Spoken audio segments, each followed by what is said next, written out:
ठीक है, तो पिछले हफ्ते अपन ने क्या पढ़ा था, towards civil disobedience, Simon commission देख लिया था।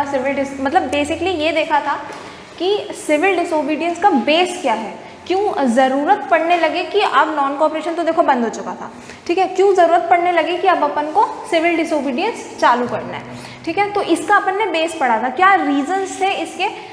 सबसे पहले तो साइमन कमीशन, ठीक है, उन्होंने बहुत परेशान किया था हमको, ठीक है। और फिर दूसरी चीज़, जो जवाहरलाल नेहरू थे, उन्होंने एक पूर्ण स्वराज, एक फुल इंडिपेंडेंस का एक रिजोल्यूशन ले लिया था, लेकिन जो लोग थे उसकी तरफ ज़्यादा अट्रैक्ट नहीं हुए थे। तो जब लोग ज़्यादा अट्रैक्ट नहीं हुए थे तो गांधी जी ने डिसाइड किया कि अब अपन को क्या करना चाहिए, एक नया मूवमेंट लॉन्च करना चाहिए और फिर से लोगों का जो मास है, पब्लिक है, उनका जो मोटिवेशन है वापस उसको एकत्र करना चाहिए, जुटाना चाहिए। तो आज अपन देखेंगे कि बेस तो देख लिया था पिछले हफ्ते, आज अपन देखेंगे सिविल डिसोबीडियंस मूवमेंट एक्चुअल में। ठीक है, तो देखो सिविल डिसोबीडियंस मूवमेंट जो था उसकी स्टार्टिंग किससे हुई थी, उसकी स्टार्टिंग किससे हुई थी, सॉल्ट मार्च से। ठीक है, सिविल डिसोबीडियंस मूवमेंट की स्टार्टिंग सॉल्ट मार्च से हुई थी। तो ये जो सॉल्ट मार्च था, क्यों अपन देखो एक पीछे की कहानी क्या थी बेसिकली, कि सिविल डिसोबीडियंस मतलब कि हम लॉस को ब्रेक करेंगे, साथ में हम नॉन कॉपरेशन मतलब कॉपरेट भी नहीं करेंगे। ठीक है, तो इसका बेस क्या बना, मतलब सबसे स्टार्टिंग में अगर हम देखा जाए जो इसकी शुरुआत हुई वो किससे हुई, सिविल डिसोबीडियंस मतलब सॉल्ट मार्च से हुई। तो सॉल्ट को ही क्यों चुना गया, सॉल्ट को ही क्यों चुना गया, सॉल्ट को इसलिए चुना गया क्योंकि वो सबसे पहले तो वो एक ऐसी चीज़ थी, एक बेसिक नेसेसिटी थी बेसिकली, उसको अमीर भी खाता था, गरीब भी खाता था, बेसिकली सब लोग उसको यूज़ करते थे। ठीक है, उसी सॉल्ट को, उसके बिना चीज़ें नहीं होती थी। लेकिन जो ब्रिटिशर्स थे वो सॉल्ट पे टैक्स लगाते थे, ठीक है, वो बहुत सी चीज़ों पे लगाते थे पर सॉल्ट पे भी टैक्स लगाते थे। तो गांधी जी का ये कहना था कि जब सॉल्ट जो है वो इतनी बेसिक नेसेसिटी है तो उस पर टैक्स नहीं लगना चाहिए। ठीक है, ये गांधी जी ने बोला और इसी वजह से गांधी जी ने सोचा कि अगर मैंने सॉल्ट के टॉपिक को पकड़ा तो इससे अमीर जो थोड़े रिच फैमिली के लोग होते हैं वो भी अट्रैक्ट हो जाएंगे और जो थोड़े पुअर फैमिली के लोग होते हैं वो भी अट्रैक्ट हो जाएंगे। क्यों? क्योंकि salt is something which is consumed by everyone. ठीक है, तो इस वजह से गांधी जी ने किसको चुना, सॉल्ट को चुना। और दूसरी क्या खास चीज़ थी कि सॉल्ट से जो लॉ ब्रेक करना था वो बहुत आसान था। बेसिकली हम लॉ, क्योंकि civil disobedience is all about first of all not cooperating, second of all कि हम लॉस को, जो ब्रिटिशर्स ने या फिर जो गवर्नमेंट ने हमको जो लॉस दिए हैं हम उसको फुलफिल नहीं करें या उन लॉस को फॉलो नहीं करें और उनको ब्रेक करें। अब जो टैक्स मतलब ये जो सॉल्ट जो बनता था, जो मैन्युफैक्चर होता था, उसे कौन मैन्युफैक्चर करता था, उसे ब्रिटिशर्स मैन्युफैक्चर करते थे अपने फैक्ट्रीज में जो भी है, तो और उस पर टैक्स लेते थे। तो हमने क्या सोचा कि हम खुद सॉल्ट बनाएंगे और फिर हमें टैक्स देना नहीं पड़ेगा। तो बेसिकली हम एक तरीके से क्या करेंगे, लॉ को ब्रेक करेंगे। ठीक है, तो सॉल्ट मार्च, ये तो पता चल गया सॉल्ट को क्यों चुना गया, क्योंकि वो सबके द्वारा कंज्यूम्ड किया जाता है और एक असेंशियल फूड आइटम है। ठीक है, सेकेंडली ये सॉल्ट मार्च चालू कब हुआ था, अगर हम डेट की बात करें, क्योंकि डेट एक बहुत इंपॉर्टेंट चीज़ है, तो सॉल्ट मार्च चालू कब हुआ था, 12 मार्च 1930। ठीक है, 12 मार्च 1930 को सॉल्ट मार्च चालू हुआ था, ये डेट अपन को याद रखना है। और ख़त्म कब हो गया था, 6 अप्रैल 1930। अच्छा, ये जो सॉल्ट मार्च है क्या मतलब इसकी शुरुआत कैसे हुई, बेसिकली गांधी जी ने सोचा कि चलो अपन सिविल डिसोबीडियंस मूवमेंट चालू कर रहे हैं, चलो सॉल्ट मार्च करते हैं। नहीं, थोड़ी सी और डिटेलिंग अगर हम देखें तो पिछले वाली जो वीडियो थी, मतलब पिछले वाली जो क्लास थी, पिछले हफ्ते की जो क्लास थी, उसमें मैंने क्या बताया था कि वाइसरॉय इरविन जो था उसने हमें एक बोला था डोमिनियन स्टेटस दिया था हमको। इसका मतलब क्या है कि ठीक है तुम इतना परेशान मत हो। जब साइमन कमीशन आया था और हमने बहुत रिवोल्ट किया था तो उसने क्या, वाइसरॉय इरविन ने क्या किया कि हमें एक डोमिनियन स्टेटस दे दिया। अब ये डोमिनियन स्टेटस का क्या था, मतलब इसका मतलब क्या है, इसका मतलब ये है कि तुम ठीक है, तुम अपनी गवर्नमेंट बना लो, तुम्हें हमारे लॉस पसंद नहीं आ रहे, तुम्हारे हम जैसे तुम्हें रख रहे तुम्हें अच्छा नहीं लग रहा, तुम खुद के लॉस बताओ, ठीक है, हमें बताओ, हम तुमको वैसे रखेंगे। ऐसा बोला किसने, वाइसरॉय इरविन ने। नाउ व्हाट, ये जो इरविन था इसने ये चीज़ बोल दी थी तो अब गांधी जी ने सोचा चलो ठीक है, ये सुनने को तैयार है, ये मानने को तैयार है, तो मैं उसको एक लेटर देता हूँ। गांधी जी ने सोचा कि मैं एक लेटर देता हूँ और उस लेटर में कुछ डिमांड्स रखे, ठीक है, कुछ डिमांड्स रखे। और ये जो डिमांड्स थे ये बेसिकली ऐसे रखे गए कि कोई भी सेक्टर सोसाइटी का या लोगों का रह ना जाए, सबका थोड़ा थोड़ा डिमांड लगा दिया गया ताकि गांधी जी से सबकी जो है सपोर्ट आ जाए, सारे जो सेक्टर्स हैं पब्लिक के, सोसाइटी के, उनका सपोर्ट आ जाए। इसीलिए गांधी जी ने ऐसे डिमांड्स रखे, कुछ 12 डिमांड्स रखे गए थे लेटर में, ऐसे डिमांड्स रखे गए जिससे सब लोग अट्रैक्ट हो जाए, सबको लगे अच्छा हाँ हमारे लिए भी सोचा गांधी जी ने, हमारे लिए भी सोचा। उन्होंने किसी स्पेसिफिक सोसाइटी पे फोकस नहीं किया। गांधी जी को पता था कि शायद ये जो मेरे डिमांड्स ये पूरे नहीं होंगे, उनका मकसद था भी नहीं कि ये चीज़ें अभी पूरी हो जाएं। उनका मकसद ये था कि जब मैं ये लेटर दूंगा तो बहुत सारे जो बहुत सारे जो लोग हैं उनको पता चलेगा कि मैंने डिमांड्स क्या रखे हैं, और जब उनको डिमांड्स पता चलेगा तो वो लोग ऑटोमेटिकली मेरी तरफ अट्रैक्ट हो जाएंगे कि हाँ गांधी जी हमारे बारे में सोच रहे हैं, ठीक है। तो ये जो चीज़ थी, तो इसके पॉइंट्स लिख लो।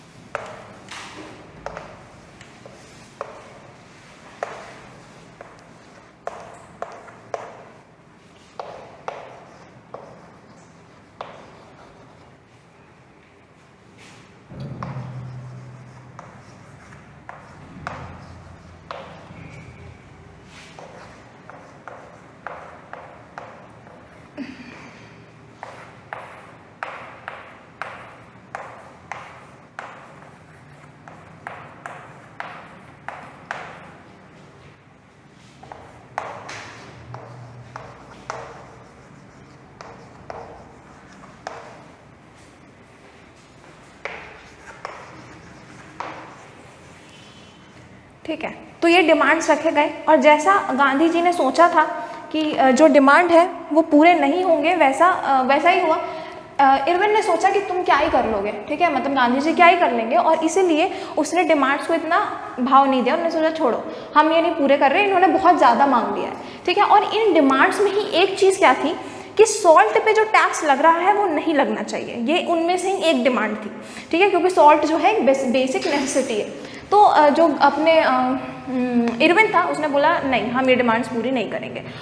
और गांधी जी ने उसी लेटर में ये भी बोला था कि दिस इज़ एन अल्टीमेटम, मतलब कि ये आखिरी वार्निंग है बेसिकली, ये ऐसा कर दो वरना इज द थिंग अल्टीमेटम, कि या तो ये डिमांड्स पूरे कर दो या तो अगले ही दिन, मतलब 11 मार्च को, मतलब जो भी है ये लेटर वहाँ पे पहुँचा, उन्होंने बोला या तो कर दो, ये लेटर उन्होंने भेजा और उन्होंने अल्टीमेटम दिया कि 11 मार्च तक ये डिमांड्स पूरे हो जाने चाहिए, और अगर ये डिमांड पूरे नहीं हुए तो 12 मार्च को मैं क्या कर दूंगा, मैं एक नया मूवमेंट चालू कर दूंगा, मैं सिविल डिसोबीडियंस मूवमेंट चालू कर दूंगा।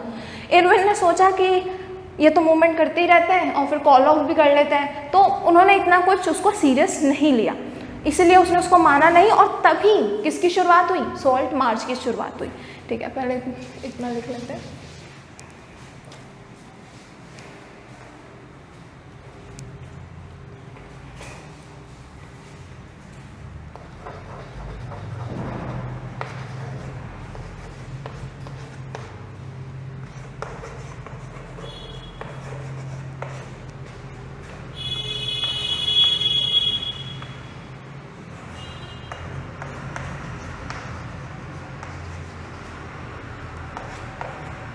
ठीक है, अब ये हुआ क्यों था, ये इसका ये जो सॉल्ट है उसको ही क्यों चुना गया था,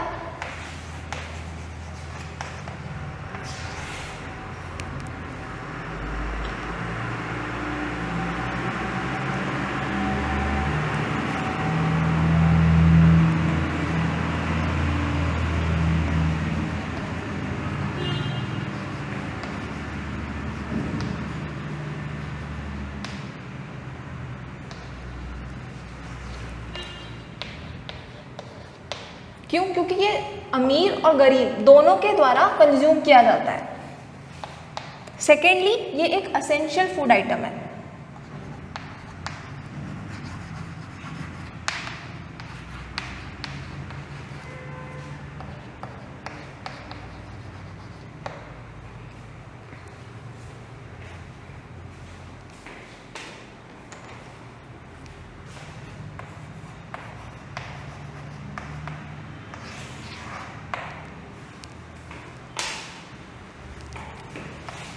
डेट क्या थी सॉल्ट मार्च की?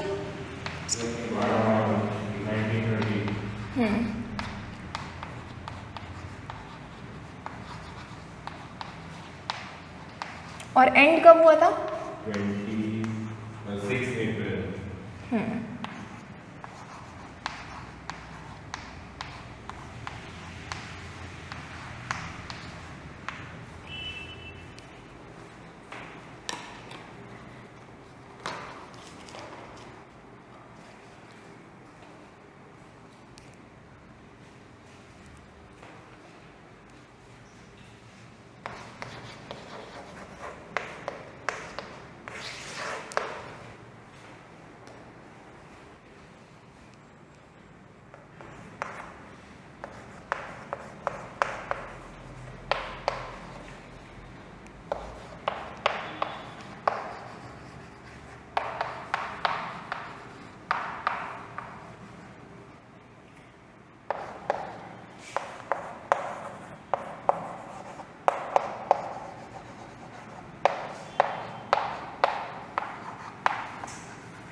ठीक है, तो उन्होंने क्या बोला था कि 11 मार्च तक जो है अब हमारी डिमांड्स पूरी कर दो, क्योंकि ये एक बेसिकली अल्टीमेटम था कि अगर डिमांड्स पूरी नहीं होती है तो अगले ही दिन 12 मार्च को गांधी जी एक नेशन वाइड मूवमेंट चालू कर देंगे। ठीक है, वही क्या था, सिविल डिसोबीडियंस मूवमेंट।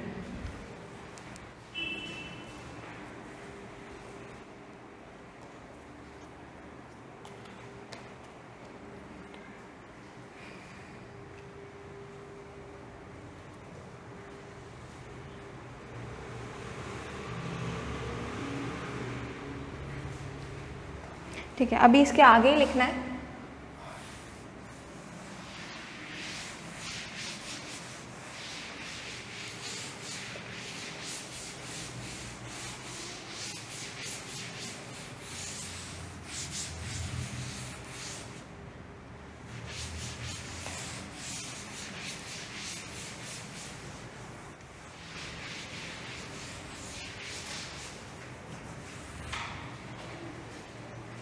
ठीक है। तो ये तो ठीक है कि ये जो पूरी वजह थी जिसके वजह से जो अल्टीमेटम दिया गया था उन्होंने इस चीज़ को माना नहीं, इरविन ने डिमांड्स फुलफिल नहीं करे, लाइटली लिया चीज़ों को, और इस वजह से जो है गांधी जी ने सॉल्ट मार्च चालू कर दिया।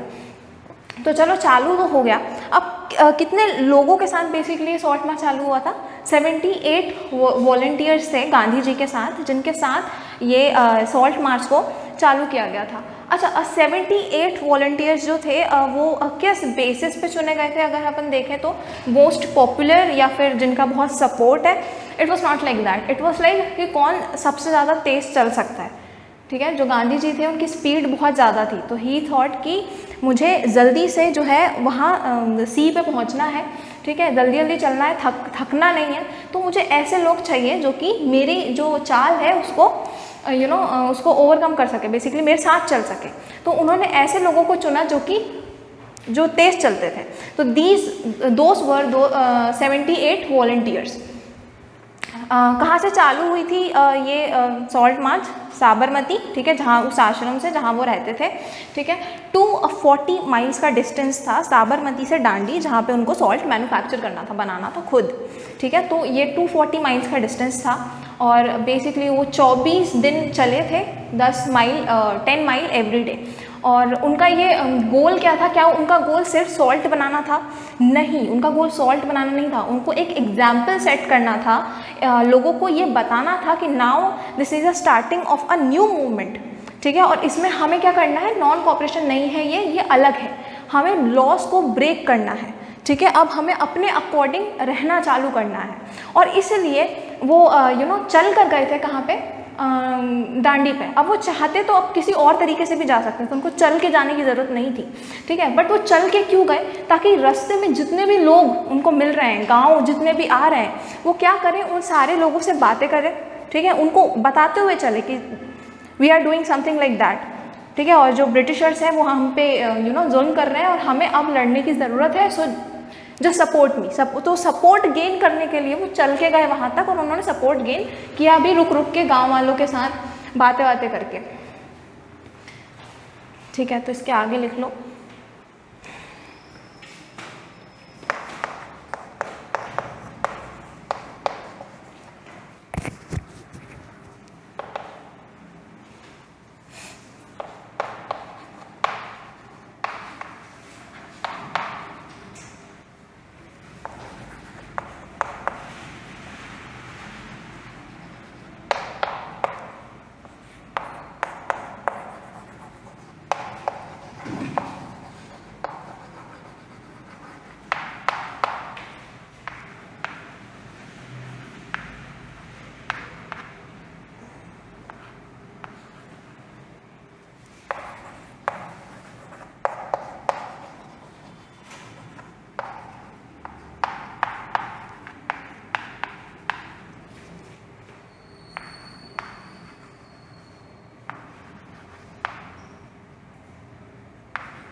तो ये एक पॉइंट यहाँ पे लिखा है, इसको भी लिख लेना।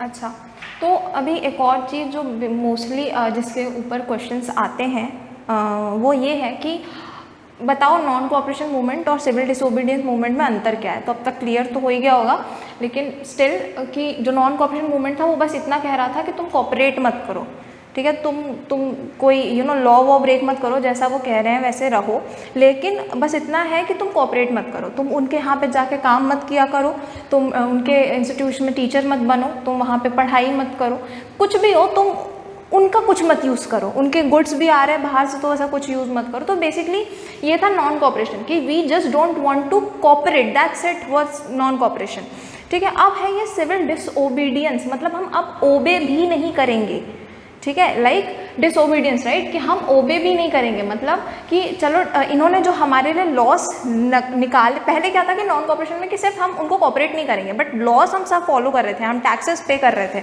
ठीक है, हम ये सब कुछ कर रहे थे, बट अब क्या है कि हम ना तो उनको कोऑपरेट करेंगे और साथ में हम लॉस को भी ब्रेक करेंगे, ठीक है। तो ये है क्या सिविल डिसोबीडियंस मूवमेंट। तो यही एक बेसिक वो है, इसको जितना तुम बढ़ा चढ़ा के लिख सकते हो, प्यार से लिख सकते हो, लिख देना, बस यही एक मेन डिफरेंस है कि now we are also breaking the law.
अच्छा, तो सिविल डिसोबीडियंस जो था उसके मेन इंसिडेंट्स क्या थे? एक तो अपन ने देख लिया, अच्छे से देख रहे हैं अपन सॉल्ट मार्च को, ठीक है, एक तो सॉल्ट मार्च था, ठीक है, और क्या मेन इंसिडेंट थे, मतलब और लोगों ने कैसे सिविल डिसोबीडियंस को शो किया?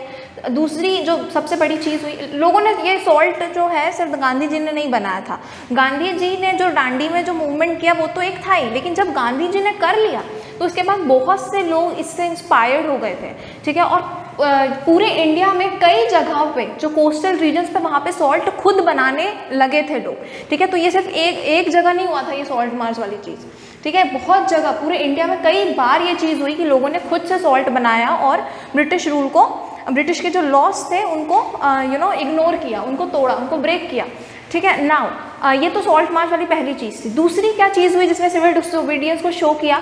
दूसरी जो मेन चीज़ थी वो थी टैक्सेस ना पे करना। जो पीजेंट्स थे, जो लैंडलॉर्ड्स थे, ये जो जिनको टैक्सेस पे करना पड़ता था अपनी हर चीज़ पे, वो टैक्सेस पे करना बंद हो गया, ठीक है, लोग टैक्सेस नहीं पे करते थे, ठीक है, ये दूसरी चीज़ थी, लोगों ने सिविल डिसोबीडियंस दिखाया। टैक्सेस भी तो एक लॉ ही है ना कि तुम्हें इतने इतने टैक्स देना पड़ेगा, तो वो टैक्सेस पे नहीं करते थे, लॉ को ब्रेक करते थे, सिंपल। थर्ड जो चीज़ हुई वो थी forest laws, violate forest law. ये जितनी बड़ी अपनी सॉल्ट मार्च थी ना उतनी ही बड़ी अपनी फॉरेस्ट लॉ भी है, सॉरी, फॉरेस्ट लॉ को ब्रेक करना के लिए भी जो मूवमेंट हुआ वो भी उतना ही बड़ा है और वो भी उतने ही ज़ोरों शोरों से हुआ था। उसमें क्या होता है कि जो फॉरेस्ट लॉ है, बेसिकली फॉरेस्ट लॉ में जो ब्रिटिशर्स होते थे वो क्या करते थे कि एक फॉरेस्ट जहाँ पे मे बी ट्राइबल्स पहले रहते हों या फिर जो लोग कुछ भी लोग रहते हो नहीं भी रहते हों, बट वहाँ से लोग अपनी कमोडिटीज़ यूज़ करते थे, फल फ्रूट तोड़ के ले जाते होंगे या फिर कुछ भी अपना काम करते होंगे वहाँ पे, तो वो ख़त्म कर दिया गया था जब ब्रिटिशर्स आए थे। क्या हुआ था कि ये रिस्ट्रिक्टेड लैंड बना दिए गए बहुत से फॉरेस्ट को इंडिया में, और बोला गया कि तुम इधर से इसके अंदर नहीं जा सकते, तुम फॉरेस्ट के अंदर नहीं जा सकते, ये हमारी जगह है और इसको हम यूज़ करेंगे। अब मैंने शायद पहले बताया हो, फॉरेस्ट को यूज़ करने की उनकी दो मेन रीजंस थे। पहली बात तो फॉरेस्ट वॉज बेसिकली खजाना था फॉरेस्ट, ठीक है, वो एक ट्रेजर है फॉरेस्ट। क्यों? क्योंकि वहाँ पे बहुत सी चीज़ें मिलती हैं, ठीक है, वहाँ पे बहुत सारे मेडिसिन मिलते हैं, वहाँ बहुत सारे पेड़ हैं, मतलब क्या क्या नहीं मिलता फॉरेस्ट में। तो जो सबसे पहली चीज़ तो लोग जो वो थे अपने ब्रिटिशर्स थे, उनको सबसे पहले तो प्रॉफिट कमाना था फॉरेस्ट से। दूसरी चीज़ क्या थी कि जो ट्राइबल्स उस फॉरेस्ट में रहते हैं वो चाहते थे कि वो ट्राइबल्स उस फॉरेस्ट को छोड़ के चले जाएं, ताकि जब उस फॉरेस्ट को छोड़ देंगे तो उनके पास कोई ऑक्यूपेशन नहीं बचेगा। फॉरेस्ट में उनको सब कुछ मिलता था, वो कहीं काम नहीं करते थे, वो अपने से शिकार करते थे या फल फ्रूट खाते थे या उसी वहीं लकड़ी तोड़ के अपनी फ्यूल का यूज़ करते थे, जो भी है। तो उनका सब कुछ कहाँ से हो जाता था? फॉरेस्ट से हो जाता था। जब फॉरेस्ट को रिस्ट्रिक्ट कर दिया गया और इन लोगों को बाहर कर दिया गया तो इन लोगों के पास कोई और ऑप्शन नहीं बचा था ब्रिटिशर्स के पास काम करने के अलावा, और इससे उनको चाहिए थे, लोग चाहिए थे उनको अपने अंदर काम करवाने के लिए, ठीक है, और वो भी लो वेजेस में, क्योंकि अब तुम्हारे पास कोई और काम तो है नहीं, तो तुम हमारे यहाँ करोगे, जैसे हम रखेंगे वैसे रहोगे। तो ये दो मेन रीज़न थे उनको फॉरेस्ट लैंड को रिस्ट्रिक्ट करने का। तो अब लोगों ने क्या किया, ये जैसे सिविल डिसोबीडियंस मूवमेंट चालू हुआ तो लोगों ने क्या करना चालू कर दिया, फॉरेस्ट में घुसना चालू कर दिया, फॉरेस्ट में ग्रास काटने चालू कर दिए। ग्रास काटना क्या है? घास काटना क्यों चालू कर दिया? घास काटना इसलिए चालू कर दिया ये दिखाने के लिए कि हम इस ज़मीन की घास काट रहे हैं। क्यों? क्योंकि ज़मीन मेरी है, हमारी है, अभी भी हमारी है, इसलिए हम अपने हिसाब से इसको रखेंगे। तो ये भी चीज़ें हुई थी। इसको ये एक फॉरेस्ट मूवमेंट, जैसे ये सॉल्ट मार्च था वो एक फॉरेस्ट मूवमेंट था, ठीक है, बट मे बी एनसीईआरटी में इसको इतनी इंपॉर्टेंस नहीं दी है। बट सिविल डिसोबीडियंस में यही 3 एग्जाम्पल मेन है। क्या? एक तो salt march, second is not paying taxes and third is forest loss को ब्रेक करना, ठीक है। तो ये लिख लो।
ठीक है, तो ये सारी चीज़ें थी सिविल डिसोबीडियंस, सॉल्ट मार्च अपने देख लिया कि लोगों ने ये सारी चीज़ें करी। ठीक है, अब जो गवर्नमेंट है वो चुप तो बैठेगी नहीं, वो कुछ ना कुछ रिएक्ट तो करेगी। ठीक है, वो तो हमेशा ही करती है।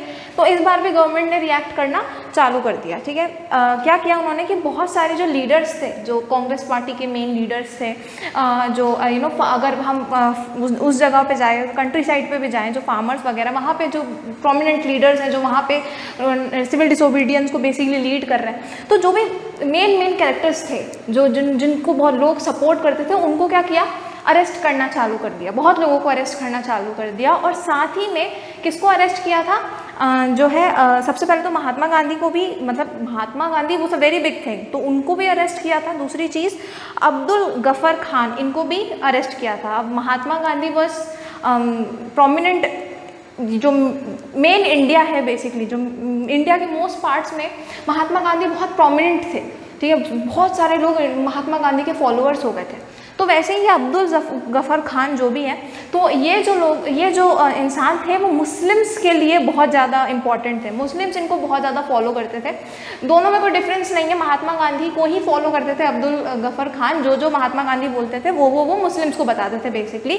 तो मुस्लिम्स के लिए अब्दुल गफर खान का अरेस्ट होना एक बहुत बड़ी चीज़ थी। अगेन जो महात्मा गांधी हैं वो बार बार मूवमेंट को कॉल ऑफ कर लेते हैं। कब कॉल ऑफ कर लेते हैं वो मूवमेंट को, जब मूवमेंट वायलेंट हो जाता है, जब लोगों को गुस्सा आना चालू हो जाता है। और यहाँ पे ब्रिटिशर्स ने क्या किया था, गुस्सा ही लाने की कोशिश करी थी। ठीक है, इन्होंने एक प्रोमिनेंट लीडर्स को अरेस्ट कर लिया। क्यों? ताकि लोगों को गुस्सा आए। ठीक है, और लोगों को आएगा भी, ऑब्वियस है, क्योंकि उनके मेन लीडर्स अरेस्ट हो गए थे। ठीक है, तो बहुत सारे लोगों ने प्रोटेस्ट किया। ठीक है, पुलिस स्टेशन पे, जो हमेशा होता है, पुलिस स्टेशन पे अटैक्स वगैरह हुए और इस वजह से चीज़ें फिर से वॉयलेंट हो गई। और जो गांधी जी थे उन्होंने फिर से इस मूवमेंट को भी कॉल ऑफ कर लिया। उन्होंने बोला कि बस अब हो गया, फिर से लोग वॉयलेंट हो गए। और गांधी जी नहीं चाहते थे कि कोई लोग जो है वो वॉयलेंट हो। ठीक है, तो ये कॉल ऑफ कर लिया। अब जब ये सिविल डिसोबीडियंस मूवमेंट को गांधी जी ने कॉल ऑफ कर लिया तो बहुत सारे जो लोग थे वो डिसअपॉइंट हो गए। क्यों? क्योंकि बार बार तुम मूवमेंट कर रहे हो और बार बार तुम कॉल ऑफ कर ले रहे हो। हमारी इतनी चीज़ें जुड़ी हुई हैं तुम्हारे इस मूवमेंट से। जैसे कि मैंने बताया था कि लोगों को देश के इंडिपेंडेंस सबको मतलब है, पर देश के इंडिपेंडेंस के बाद हमें क्या फ़ायदा होगा, इससे लोगों को ज़्यादा मतलब था कि अच्छा इंडिपेंडेंस मिल जाएगी, हमारे साथ अब सब कुछ अच्छा होने लगेगा, या फिर सारे सेक्टर्स का अपना अपना कोई ना कोई फ़ायदा होता था। तो सारे लोग जो है, जब भी गांधी जी कोई भी मूवमेंट करते थे, नॉन कोऑपरेशन हो गया, सिविल डिसोबीडियंस हो गया, रॉलेट सत्याग्रह हो गया, जो भी मूवमेंट हो गए, तो सबकी बहुत उम्मीदें जुड़ी रहती थी कि अच्छा अब चीज़ें ठीक हो जाएंगी, अब चीज़ें ठीक हो जाएंगी। पर गांधी जी हल्का सा वॉयलेंट होते नहीं थे लोग कि गांधी जी कॉल ऑफ कर लेते थे। तो बहुत सारे जो लोग थे उनका मोटिवेशन ख़त्म हो गया था। अब उनका जो सपोर्ट था बेसिकली वो कम हो गया था। उन्होंने बोला कि ये तो चलता रहेगा, ये कभी एंड नहीं होगा इसका, ये तो करेंगे मूवमेंट फिर उसे कॉल ऑफ कर लेंगे। तो इस वजह से जो लोग थे वो लोग मतलब बहुत परेशान हो गए थे। फिर क्या हुआ, जब जो गांधी जी ने इस सिविल डिसोबीडियंस मूवमेंट को कॉल ऑफ कर लिया तो इरविन जो था उसने बोला चलो ठीक है, तुम्हें हमारी कोई चीज़ समझ नहीं आ रही, हमने तुम्हारे डिमांड्स नहीं माने, तुमने मूवमेंट चालू कर दिया, ठीक है, हम माफ़ी मांगते हैं, चलो दूसरा राउंड टेबल कॉन्फ्रेंस करेंगे, दूसरी बार तुम्हारी बातें सुन लेते हैं, क्या बोल रहे हो तुम, सुन लेते, अच्छे सुन लेते हैं। तो फिर उन्होंने बोला कि चलो लंदन आ जाना। ठीक है, लंदन में second round table conference, first round table conference जो रखा गया था, मतलब पहले भी जो अपना इरविन था उसने फर्स्ट राउंड टेबल कॉन्फ्रेंस की बोली थी कि चलो हम तुम्हारे डिमांड सुनेंगे, तुम जो बोल, लेकिन जब डिमांड्स दिए गए तो मानी नहीं उसको, डिमांड जब दिए गए तो माना नहीं उस चीज़ को। तो अब उन्होंने बोला चलो ठीक है, हम अब मानेंगे, सेकंड राउंड टेबल कॉन्फ्रेंस होगा। ठीक है, तो गांधी जी लंदन गए। गांधी जी ने बोला ठीक है, हम देखते हैं क्या पूरा हो सकता है, क्या नहीं पूरा हो सकता। गांधी जी हमारे लंदन चले गए। जब गांधी जी लंदन गए तो वहाँ पे अगेन उनकी कोई डिमांड्स नहीं मानी गई, वो जो चाहते थे वो नहीं हुआ। गांधी जी वापस डिसअपॉइंटेड इंडिया आए, और जब वो इंडिया आए तो उनको पता चला यहाँ पे तो चीज़ें और बिगड़ चुकी हैं। जितने लीडर, जो गवर्नमेंट है वो सिंपैथी शो कर रही है, ठीक है तुम्हारी डिमांड सुनी जाएगी, चलो, लेकिन यहाँ पे जब वो इंडिया वापस आते हैं तो काय की सिंपैथी, जो लोगों को अरेस्ट करके रखा हुआ था उनको अभी भी अरेस्ट करके रखा हुआ है। इंस्टेंट जो भगत सिंह थे उनको फांसी दे दी गई थी। ठीक है, फांसी दे दी गई भगत सिंह को। तो इससे जो लोग थे अभी मतलब ये जो टाइम है इसमें गांधी जी पे भी बहुत सारी कॉन्स्पिरेंसी है, मतलब लोगों को लगता है, लोगों को गांधी जी इस मोमेंट में नहीं पसंद है। वो सोचते हैं कि जब तुम लंदन गए थे तो तुमने भगत सिंह की बात क्यों नहीं की कि उनको रिलीज़ कर दो, जबकि तुम उधर से आ गए लंदन से बात करके और उनको फांसी चढ़ा दी गई। ठीक है, तो इस वजह से भी गांधी जी की थोड़ी इमेज खराब हुई है इस ऐसे टाइम पे, but nobody knows what was the real thing. तो जो भी यही चीज़ है कि क्या हुआ था कि उनको लंदन बुलाया गया था सेकेंड राउंड टेबल कॉन्फ्रेंस के लिए, वो डिसअपॉइंटेड आए और जब यहाँ पे आते हैं तो उनको पता चलता है कि यहाँ चीज़ें और ही बिगड़ चुकी हैं। ठीक है, तो ये लिख लो।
सॉरी नहीं मैं कुछ नहीं समझा, मैं सही नहीं क्या मैं सही नहीं समझा।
ठीक है। तो गांधी जी लंदन जाते हैं, लेकिन वहाँ पे जो कॉन्फ्रेंस थी वो फ्रूटलेस साबित हुई, मतलब कि उससे कुछ मिला नहीं गांधी जी को।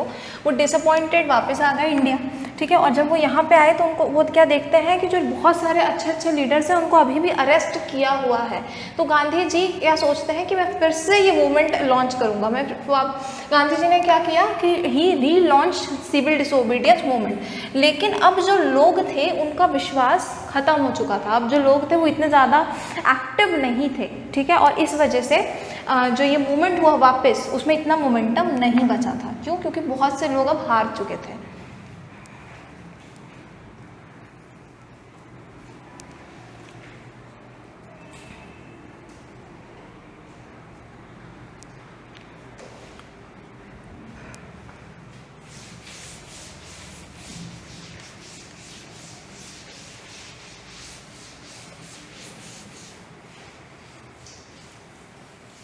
चलो फिर ठीक है, ये आज का आखिरी टॉपिक था।